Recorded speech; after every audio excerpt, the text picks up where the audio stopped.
Macam mana nak adjust bagi baring tu nak tengok?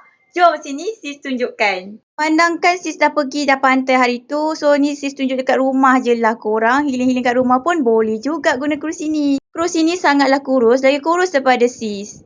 Angkat pun ringan je korang. Tak payah nak pasang susah-susah. Buka je macam ni. Okey, sis nak tunjukkan korang boleh adjust tau ketinggian dia dekat kaki. Nampak tak kaki dia tu? Korang boleh goyangkan ke depan, goyangkan ke belakang. Okey, ni untuk posisi duduk.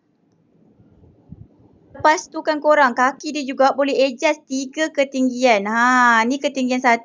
Klip je, klip dekat bahagian kiri kanan untuk adjust ketinggian. Ni ketinggian kedua. Yang ini pula ketinggian yang ketiga. Ikut keselesaan lah korang nak duduk macam mana. Okey, ni pula sis nak tunjukkan posisi duduk yang kedua. Yang ni macam rendah sikit lah. Nak macam baring tak nak baring sangat. Ni pula posisi baring terus. Nanti korang adjust lah kaki tu bagi turun. Janganlah mencanak pula macam tu kan. Tak dapat lagi padded dekat kepala. Ni boleh adjust lah ketinggian. Nak tinggi ke, rendah ke, ikut ketinggian korang. Kalau nak yang lebih comfort, beli yang sekali cushion. Kalau korang nak beli kerusi malas, kerusi lipat ni, tekan dekat beg kuning.